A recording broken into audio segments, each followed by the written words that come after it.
Thank you. Thank you so much. Vice President Biden, Mr. Chief Justice, members of the United States Congress, distinguished guests, fellow citizens. Each time we gather to inaugurate a president, we bear witness to the enduring strength of our Constitution. We affirm the promise of our democracy. We recall that what binds this nation together is not the colors of our skin, or the tenets of our faith, or the origins of our names. What makes us exceptional, what makes us American, is our allegiance to an idea articulated in a declaration made more than 2 centuries ago. We hold these truths to be self-evident, that all men are created equal.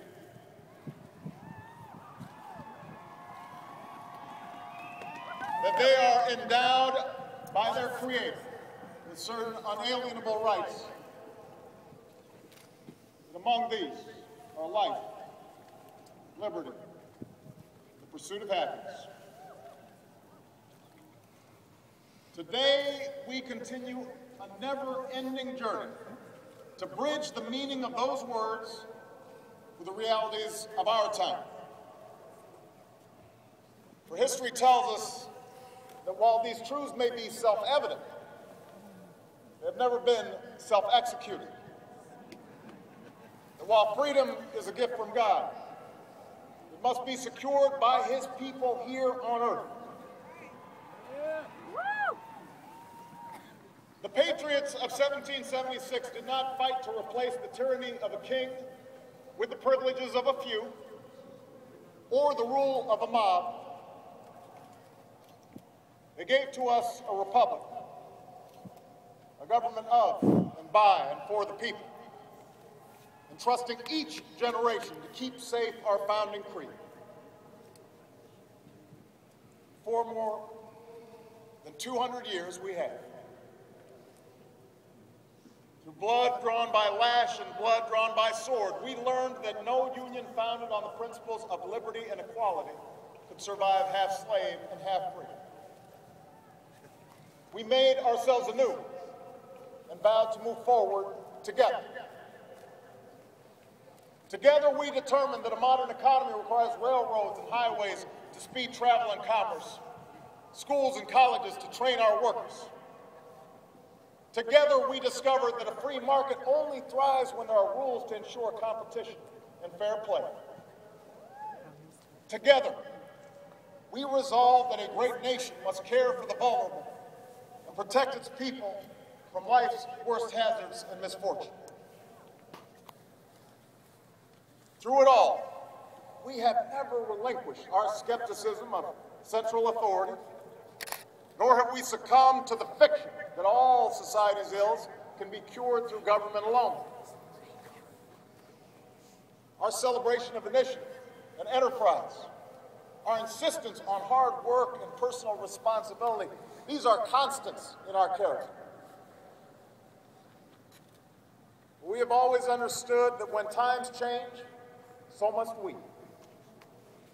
That fidelity to our founding principles requires new responses to new challenges.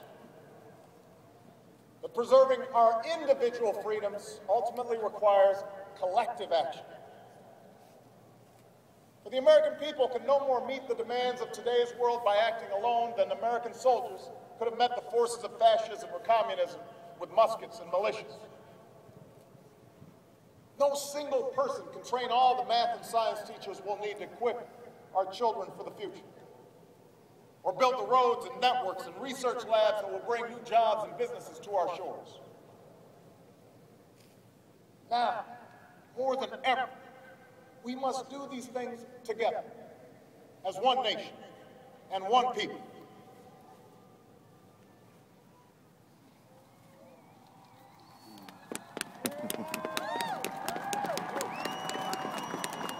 This generation of Americans has been tested by crises that steeled our resolve and proved our resilience. The decade of war is now ending.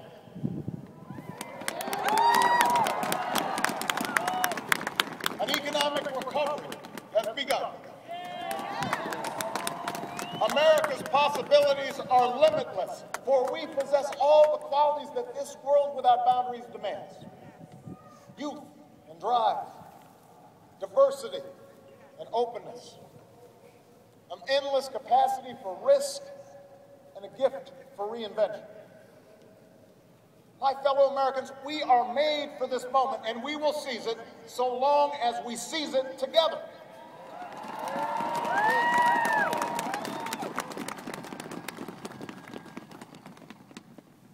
For we, the people, understand that our country cannot succeed when a shrinking few do very well and a growing many barely make it. We believe that America's prosperity must rest upon the broad shoulders of a rising middle class. We know that America thrives when every person can find independence and pride in their work, when the wages of honest labor liberate families from the brink of hardship. We are true to our creed when a little girl born into the bleakest poverty knows that she has the same chance to succeed as anybody else because she is an American, she is free, and she is equal not just in the eyes of God, but also in our own.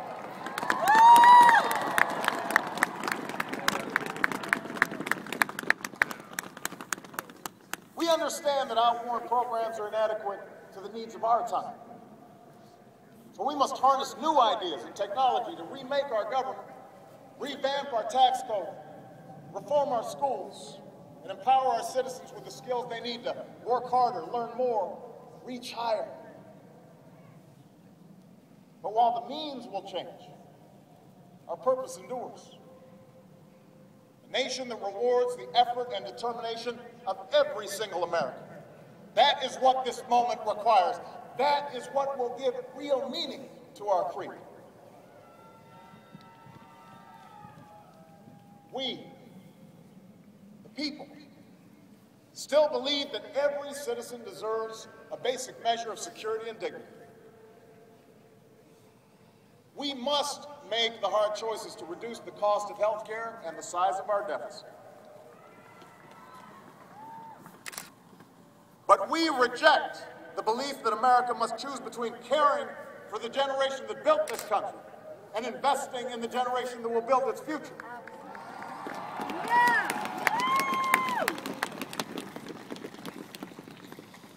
For we remember the lessons of our past, when twilight years were spent in poverty and parents of a child with a disability had nowhere to turn. We do not believe that in this country freedom is reserved for the lucky, or happiness for the few. We recognize that no matter how responsibly we live our lives, any one of us, at any time, may face a job loss, or a sudden illness, or a home swept away in a terrible storm. The commitments we make to each other, through Medicare, Medicaid, and Social Security, these things do not sap our initiative, they strengthen us. They do not make us a nation of takers, they free us to take the risks that make this country great.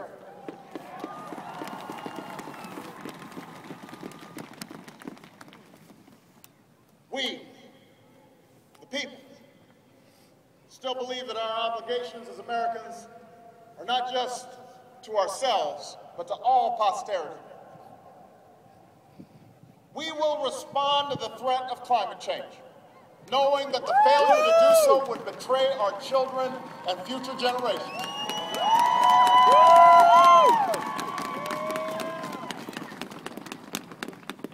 Some may still deny the overwhelming judgment of science, but none can avoid the devastating impact of raging fires, crippling drought, and more powerful storms. The path towards sustainable energy sources will be long and sometimes difficult. But America cannot resist this transition. We must lead it. We cannot cede to other nations the technology that will power new jobs and new industries. We must claim its promise. That's how we will maintain our economic vitality and our national treasure. Our forests and waterways, our croplands, snow-capped peaks. That is how we will preserve our planet, commanded to our care by God. That's what will lend meaning to the creed our fathers once declared. We, the people, still believe that enduring security and lasting peace do not require perpetual war.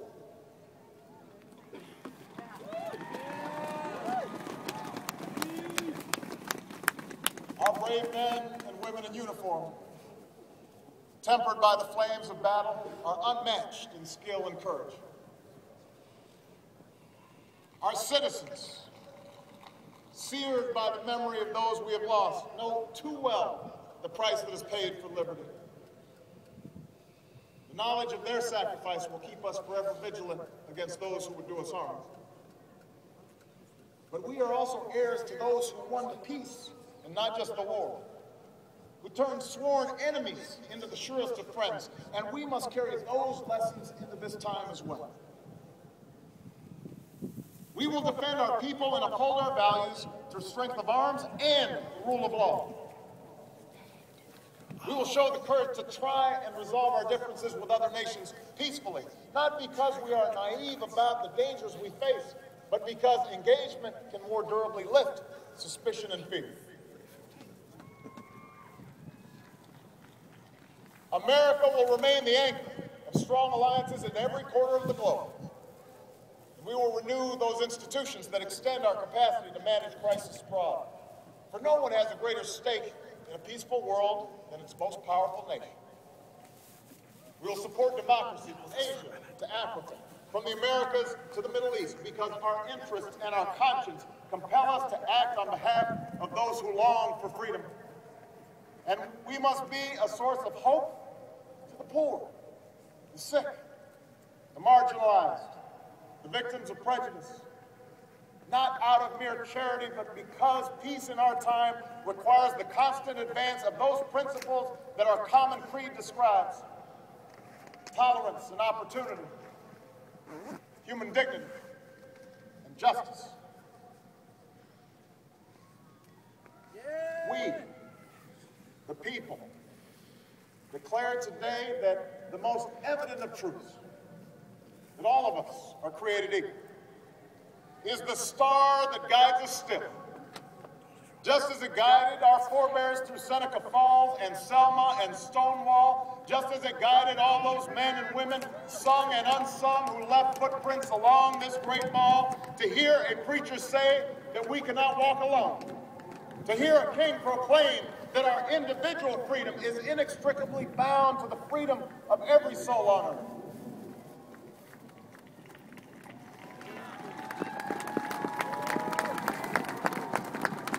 It is now our generation's task to carry on what those pioneers began. For our journey is not complete until our wives, our mothers, and daughters can earn a living equal to their efforts.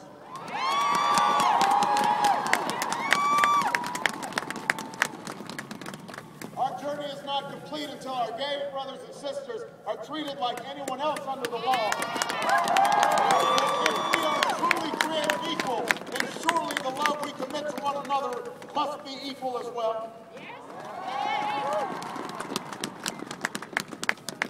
Our journey is not complete until no citizen is forced to wait for hours to exercise the right to vote.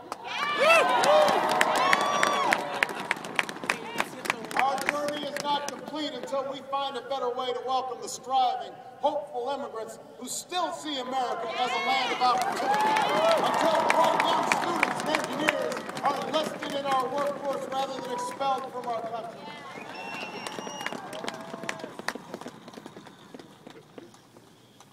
Our journey is not complete until all our children, from the streets of Detroit to the hills of Appalachia to the quiet lanes of Newtown, know that they are cared for and cherished.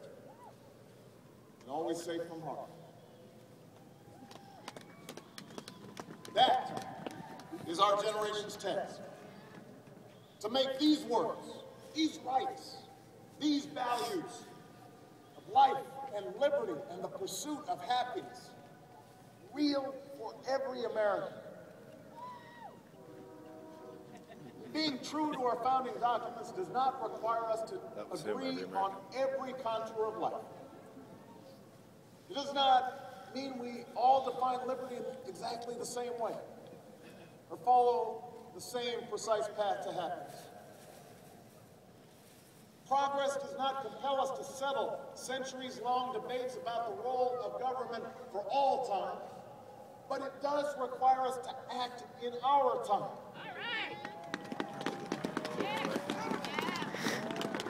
I'm okay, that's practically frozen. For now, decisions are upon us, and we cannot afford delay. We cannot mistake absolutism for principle, or substitute spectacle for politics, or treat name-calling as reasoned debate. We must act. We must act knowing that our work will be imperfect.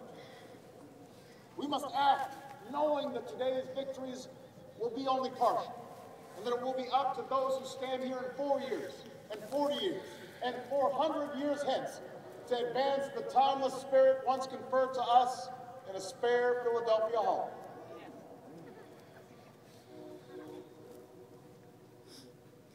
My fellow Americans, the oath I have sworn before you today, like the one recited by others who serve in this cabinet, was an oath to God and country, not party or faction. And we must faithfully execute that pledge during the duration of our service. But the words I spoke today are not so different from the oath that is taken each time a soldier signs up for duty, or an immigrant realizes her dream. My oath is not so different from the pledge we all make to the flag that waves above and that fills our hearts with pride. They are the words of citizens, and they represent our greatest hope. You and I, as citizens, have the power to set this country's course. You and I, as citizens, have the obligation to shape the debates of our time, not only with the votes we cast, but with the voices we lift in defense of our most ancient values and enduring ideals. Let us, each of us now, embrace with solemn duty and awesome joy what is our lasting birthright. With common effort and common purpose, with passion and dedication, let us answer the call of history and carry into an uncertain future that precious light of freedom. Thank you, God bless you, and may He forever bless these United States of America.